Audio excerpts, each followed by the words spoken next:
నమస్కారం TCN news కి స్వాగతం. ముందుగా ముఖ్యాంశాలు. అర్హత గల ప్రతి పేదవానికి సంక్షేమ పథకాలు అందించిన ఘనత వైఎస్ఆర్ కాంగ్రెస్ ప్రభుత్వానిదే. ఏలూరు ఎన్నికల ప్రచార సభలో స్పష్టం చేసిన ముఖ్యమంత్రి జగన్మోహన్ రెడ్డి. తణుకులో ఘనంగా ప్రపంచ కార్మిక దినోత్సవ వేడుకలు. కార్మిక నేత భీమరాజు విగ్రహావిష్కరణ. పాల్గొన్న ఏఐటీయూసీ, సిఐటియు నాయకులు. ఆదర్శమూర్తి సుందరయ్యకు ఘన నివాళులర్పించిన సిపిఎం శ్రేణులు. తణుకు పట్టణంలో ఓటర్లను కలుసుకున్న తెలుగుదేశం, జనసేన, బీజేపీ ఉమ్మడి అభ్యర్థి ఆరుమిల్లి. మద్దతుగా సతీమణి ప్రత్యేక ప్రచారం. కేంద్రంలో బీజేపీ విజయం ద్వారానే ఆంధ్రప్రదేశ్ అభివృద్ధి. ఈ పార్టీ తణుకు నియోజకవర్గ సభలో పేర్కొన్న మున్సిపల్ మాజీ చైర్పర్సన్ డాక్టర్ రేణుక. తాడేపల్లిగూడెం జనసేన అభ్యర్థి బొలిశెట్టి సినీ నటుడు పృథ్వీతో కలిసి నిర్వహించిన ఎన్నికల ప్రచారం. తాను ఎమ్మెల్యేనైతే యువత ఉద్యోగావకాశాల కోసం కృషి చేస్తా హామీ ఇచ్చిన ఉండి స్వతంత్ర అభ్యర్థి మాజీ ఎమ్మెల్యే వేటుకూరి. మంచి పరిపాలన కోసం తెలుగుదేశం, జనసేన, బీజేపీ కూటమిని గెలిపించాలి. పాలకొల్లులో ప్రజలకు విజ్ఞప్తి చేసిన తెలుగుదేశం అభ్యర్థి డాక్టర్ రామానాయుడు. తూర్పుగోదావరి జిల్లాలో ఎటువంటి హింసకు తావు లేకుండా సిద్ధం చేస్తున్న ఎన్నికల ఏర్పాట్లు. రాజమండ్రిలో ప్రకటించిన జిల్లా కలెక్టర్ మాధవీలత. నిడదవోలు నియోజకవర్గంలో జోరందుకున్న జనసేన, వైసీపీ అభ్యర్థుల ప్రచారం. ప్రజలను కలుసుకున్న దుర్గేష్, శ్రీనివాస్ నాయుడులు. కోనసీమ ప్రచారంలో పాల్గొన్న కొత్తపేట వైసీపీ అభ్యర్థి జగ్గిరెడ్డి. పి గన్నవరం జనసేన అభ్యర్థి సత్యనారాయణలు. వెంట ఉన్న పార్టీ నాయకులు, కార్యకర్తలు. ద్వారకా తిరుమల మండలంలో వైసీపీ అభ్యర్థిగా ఓటర్లను కలుసుకున్న హోం మినిస్టర్ వనిత. ఓట్లేసి గెలిపించాలని వినతి. రాష్ట్రంలో అర్హత గల ప్రతి పేదవానికి సంక్షేమ పథకాలు అమలు చేస్తూ ఆర్థికంగా ఆదుకుంటున్నామని ముఖ్యమంత్రి వైఎస్ జగన్మోహన్ రెడ్డి స్పష్టం చేశారు. ఎన్నికల ప్రచార కార్యక్రమంలో భాగంగా బుధవారం ఏలూరులో నిర్వహించిన బహిరంగ సభలో ముఖ్యమంత్రి పాల్గొని మాట్లాడారు. రాష్ట్రంలో 1,05,00,000 మంది మహిళలు పొదుపు సంఘాల్లో సభ్యులుగా ఉన్నారని, వారిని అన్ని విధానాలుగా ఆదుకుంటున్నామని చెప్పారు. అలాగే సంక్షేమ పథకాల కోసం ఈ 5 సంవత్సరాలలో 2,70,000 కోట్ల రూపాయలు పేదలకు అందజేశామని తెలిపారు. ఈ ఎన్నికల్లో వైఎస్ఆర్ కాంగ్రెస్ పార్టీ అభ్యర్థులను భారీ మెజారిటీతో గెలిపించాలని ప్రజలను అభ్యర్థించారు. మీ బిడ్డ 2 చేతులు జోడించి పేరు పేరున హృదయపూర్వకంగా కృతజ్ఞత తెలుపుకుంటా ఉన్నాడు. రాష్ట్రంలో పొదుపు సంఘాల్లో ఉన్న నా అక్క చెల్లెమ్మలు,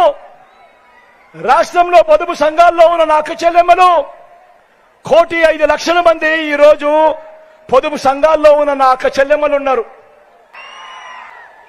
ఈ రాష్ట్రంలో పెన్షన్ తీసుకుంటా ఉన్న నా అవ్వాతాతలు, నా దివ్యాంగులు, నా వితంతువులు, అక్కలు ఏకంగా 66 లక్షల మందికి ఈరోజు పెన్షన్లు తీసుకుంటా ఉన్నారు.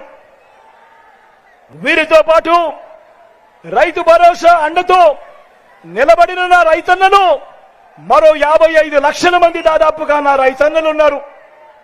వీరు కాక మరో 60 లక్షల మంది అమ్మఒడి తీసుకుంటా ఉన్నారు, విద్యా దీవెన తీసుకుంటా ఉన్నారు, వసతి దీవెన తీసుకుంటా ఉన్నారు.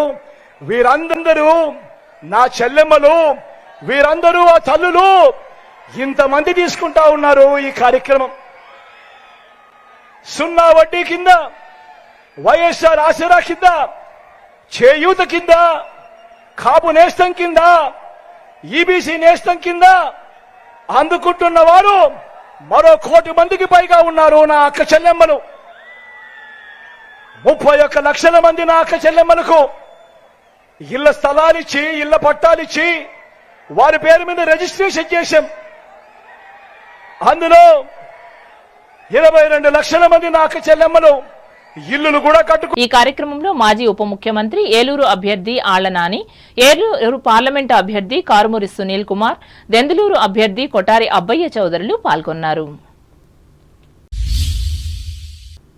గడిచిన 5 ఏళ్లలో అభివృద్ధి సంక్షేమమే లక్ష్యంగా వైఎస్సార్ కాంగ్రెస్ పార్టీ ప్రభుత్వం పాలన సాగించిందని ఈ పార్టీ అభ్యర్థి భీమవరం ఎమ్మెల్యే గ్రంథి శ్రీనివాస్ తెలిపారు.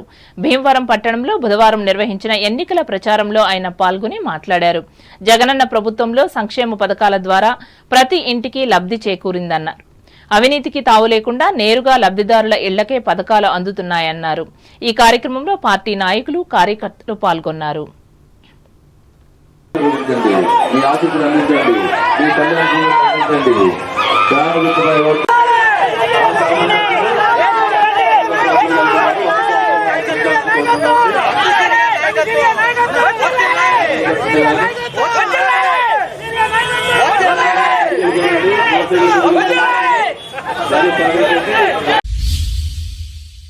ప్రపంచ కార్మిక దినోత్సవం మేడేను తణుకు ప్రాంతంలో వామపక్షాలకు చెందిన కార్మిక సంఘాలు, మిగిలిన రాజకీయ పార్టీలు బుధవారం ఘనంగా నిర్వహించాయి. ఈ సందర్భంగా టీసీఎన్ ప్రత్యేక కథనాన్ని అందిస్తోంది. ఆనాటి సమాజంలో యంత్రాల ఆవిర్భావంతో నెలకొల్పబడిన పరిశ్రమలలో పనిచేసే కార్మికులకు, ఇతర ఉద్యోగులకు నిర్దేశిత పనివేళలు ఉండేవి కావు. దాంతో ఈ విధానాన్ని నిరసిస్తూ 18వ శతాబ్దంలో ఉద్యమాలు జరిగేవి. ఇందులో భాగంగా పారిశ్రామికంగా అభివృద్ధి చెందిన అమెరికాలోని చికాగో నగరంలో 1886 మే 1వ తేదీన 8 గంటల పని విధానం అమలు చేయాలని కోరుతూ కార్మికులు తొలిసారిగా సమ్మె చేసి విజయం సాధించుకున్నారు. ఈ సందర్భంగా 1889లో ప్యారిస్లో జరిగిన అంతర్జాతీయ కార్మిక సంస్థల మహాసభ మే 1వ తేదీని 8 గంటల పనిదినం సాధించిన దినంగా ప్రకటించింది. అదే మేడే అయింది. దీనిని పురస్కరించుకుని మేడేను కార్మికులు, ఉద్యోగులు ఒక వేడుకగా జరుపుకుంటున్నారు. ఈ మేరకు పట్టణంలో ఏఐటీయూసీ, సిఐటియుల ఆధ్వర్యంలో పట్టణంలో ప్రదర్శనలు నిర్వహించి అరుణ పతాకాలను ఎగురవేశారు. ఈ కార్యక్రమాల్లో నాయకులు కోనాల భీమారావు, బొద్దాని నాగరాజు, పివి ప్రతాప్, కామన మునుస్వామి, పి దక్షిణామూర్తులు పాల్గొన్నారు.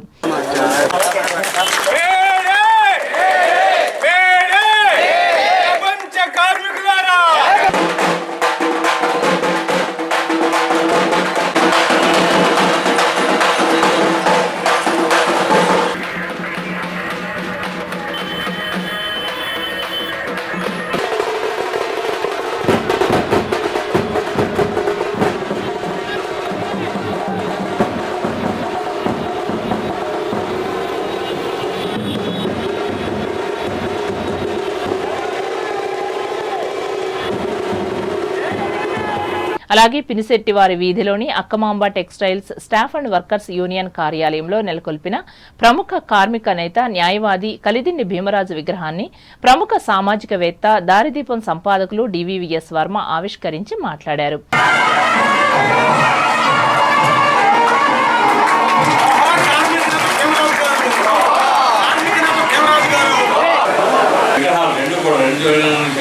ఏర్పాటు చేయడానికి సహకరించినటువంటి జనతా పేపర్ వర్కర్స్ యూనియన్కి మనం అభినందనలు తెలియజేయాలి.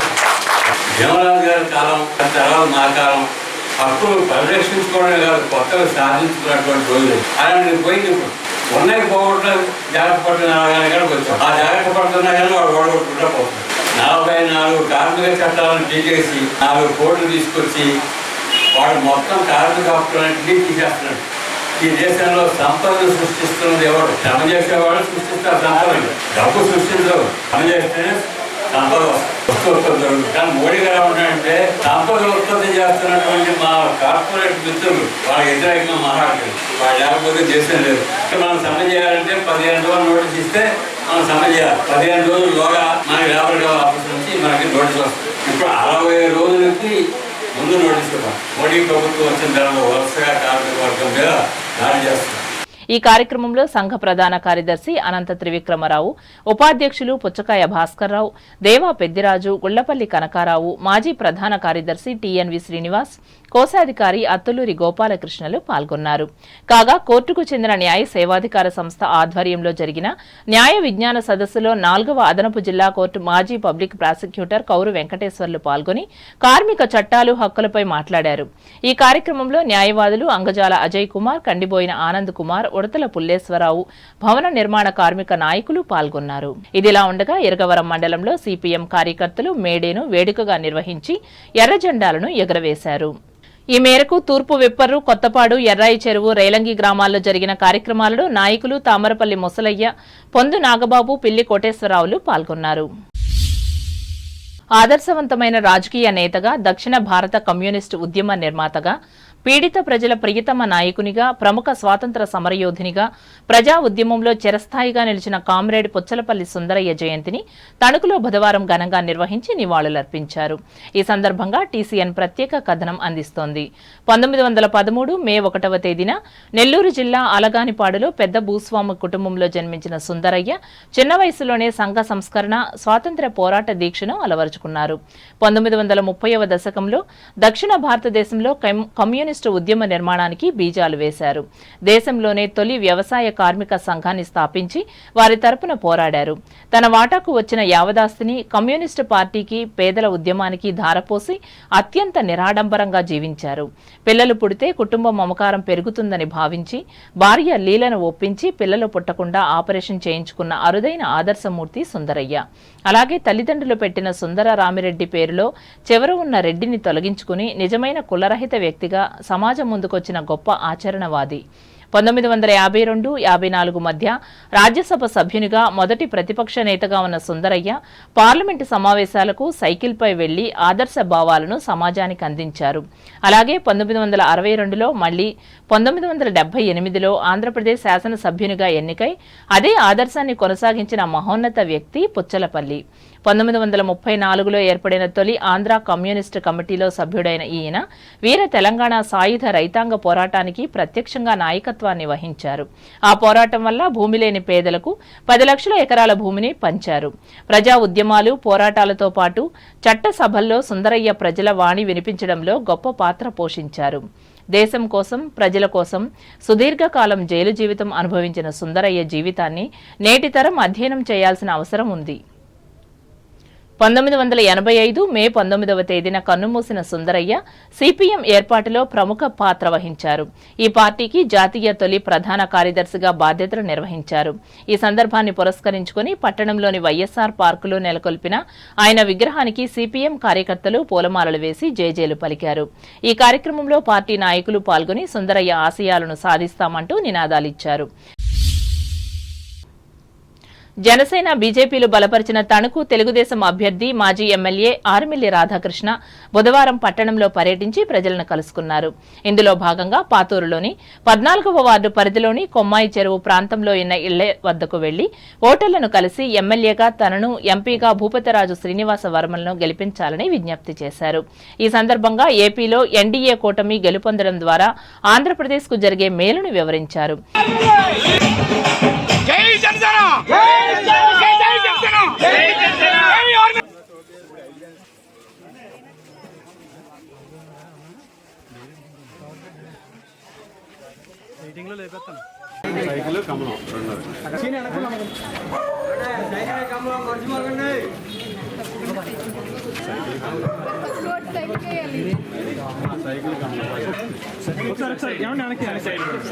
పది రోజులుగాను కూడా ప్రచార కార్యక్రమాల్లో వివిధ వర్గాలని కలవడం జరిగింది.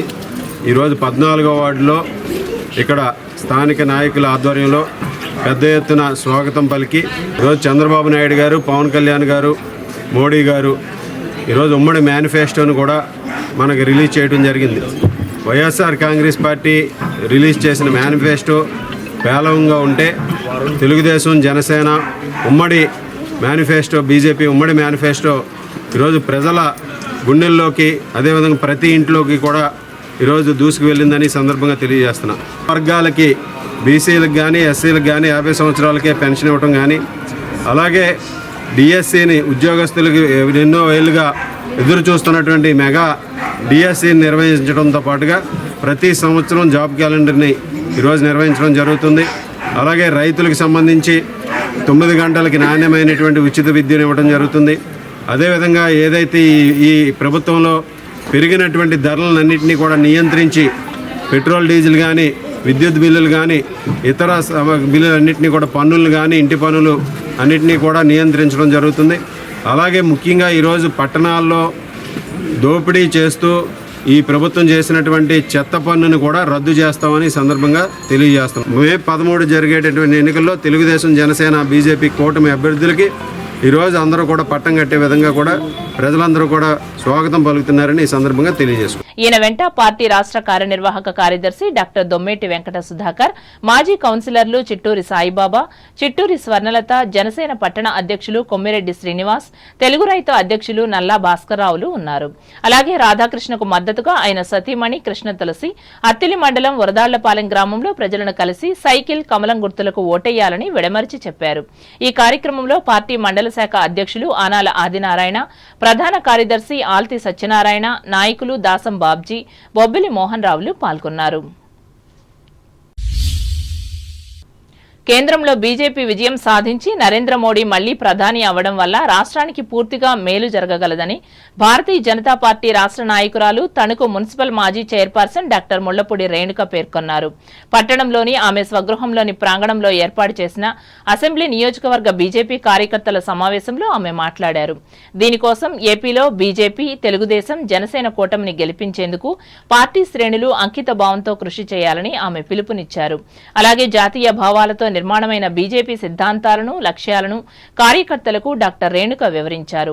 ఈ మేరకు పార్టీని గ్రామస్థాయిలోకి తీసుకెళ్లేందుకు కదం తొక్కాలని నాయకులకు సూచించారు. ఈ రోజు ఆంధ్ర రాష్ట్రంలో జరుగుతున్నటువంటి అన్యాయం ఇక్కడ ప్రజల యొక్క గుండె చప్పుడు మోడీ గారు విన్నారు కాబట్టే ఢిల్లీలో ఉన్న మోడీ గారు మనకి ఈ కూటమి కావాలి, కూటమిలో మనం కూడా భాగస్వామ్యులు అవ్వాలి అని చెప్పి తెలుగుదేశం పార్టీ, జనసేన, భారతీయ జనతా పార్టీతో ఈరోజు ఎన్డీఏ అలయన్స్ ఏర్పడటం జరిగింది. అందులో భాగంగా ఈవేళ మనం చూసాం, గత నెల రోజులుగా జరుగుతున్నటువంటి ప్రచారం చాలా అద్భుతంగా సాగుతూ ఉంది. రాష్ట్ర వ్యాప్తంగా ఎక్కడైతే 6 పార్లమెంటు, 10 అసెంబ్లీ సెగ్మెంట్స్లో కూడా చక్కగా క్యాంపెయిన్ జరగటమే కాదు, మరి 3 పార్టీల యొక్క కార్యకర్తలు కూడా మమేకమై మన ఎట్టి పరిస్థితుల్లోనూ అంటే దాదాపు మనం 50 అసెంబ్లీ సెగ్మెంట్స్లో మనం ఈరోజు పోటీ చేస్తున్నట్లు 50 అసెంబ్లీల్లో మరి భారతీయ జనతా పార్టీలో ఉన్నటువంటి కార్యకర్తలందరూ కూడా ఎన్నికల్లో పాల్గొంటున్నారు. మనకి ఈ 10 రోజులు కీలకం కాబట్టి మనకు కూడా పార్టీ ఒక డైరెక్షన్ ఇవ్వటం జరిగింది. ప్రతి అసెంబ్లీ నియోజకవర్గంలో 10 ప్రాంతాల్లో ఈ యొక్క స్ట్రీట్ గార్డెన్ మీటింగ్స్ పెట్టాలి. తెలుగుదేశం పార్టీ, జనసేన పార్టీ వాళ్ళని కూడా కలుపుకొని మనం సమావేశాలు ఏర్పాటు చేసుకొని ఈ ప్రభుత్వ వైఫల్యాలు, ఎన్డీఏ వస్తే ఏం చేయబోతున్నాం అనేటువంటి అంశాల మీద చర్చ జరిగి ప్రజలందరూ కూడా తెలియచేయాలని చెప్పడం జరిగింది.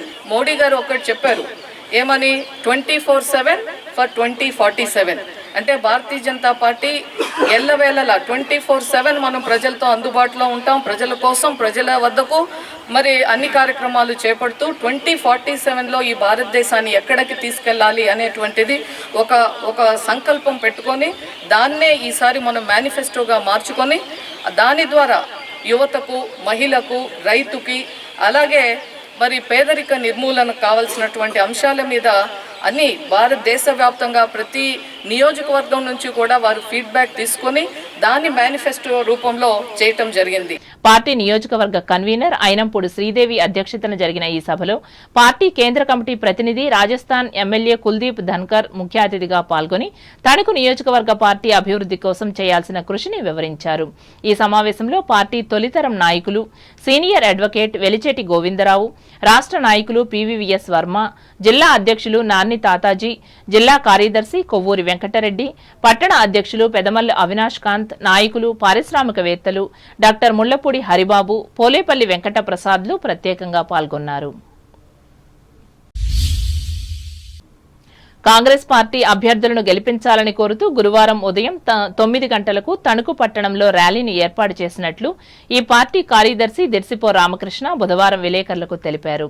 ఈ ప్రదర్శనలో తణుకు అసెంబ్లీ నియోజకవర్గ అభ్యర్థి కడలి రామారావు, నరసాపురం లోక్సభ నియోజకవర్గ అభ్యర్థి కేబీఆర్ నాయుడులు పాల్గొంటారని ఆయన చెప్పారు.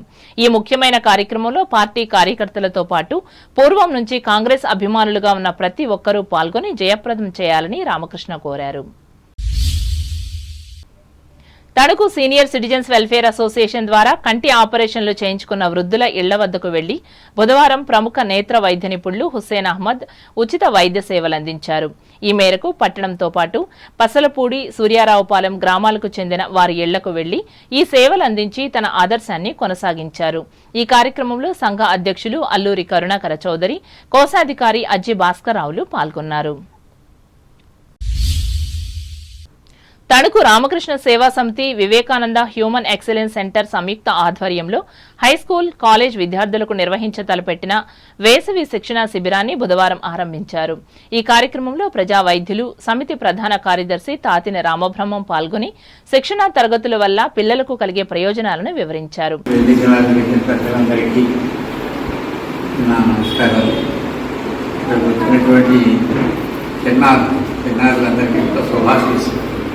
చాలా మంచి కార్యక్రమం ఇది. ఎప్పుడు కూడా చాలా నెలలు చేసేవారు. సూర్యదేవుడు కొంచెం ఆగ్రహించాడు అతని మీద. అవునా, అది వేడి ఎక్కువైపోయి కొంచెం తగ్గించి చేయాలని ఎంతో సదుద్దేశంతో మన టీచర్స్ అన్నారని మంచి బాగా అన్ని విధాల ఈ యోగా కానీ, ఇంగ్లీష్ కానీ, ఇలా అందరూ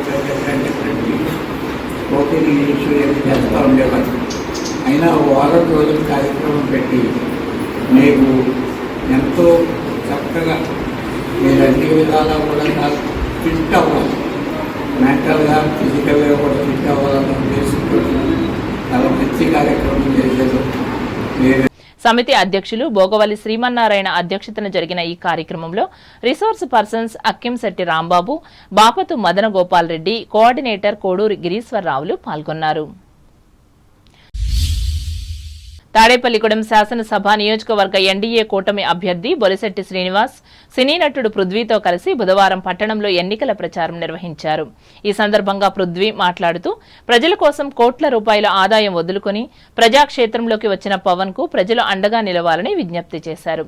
రాష్ట్రం అభివృద్ధి చెందాలంటే ఎన్డీఏ కూటమి అధికారంలోకి రావాల్సిన అవసరం ఉందని స్పష్టం చేశారు. మే 13న జరిగే ఎన్నికల్లో గ్లాస్ గుర్తుకు ఓటు వేయాలని, నరసాపురం పార్లమెంట్ అభ్యర్థి శ్రీనివాస్ వర్మకు కమలం గుర్తుపై ఓటు వేసి అఖండ మెజారిటీతో గెలిపించాలని విజ్ఞప్తి చేశారు. ఈ కార్యక్రమంలో టీడీపీ నియోజకవర్గ incharge Valavala Babji, BJP incharge Eethakota తాతాజీలు పాల్గొన్నారు.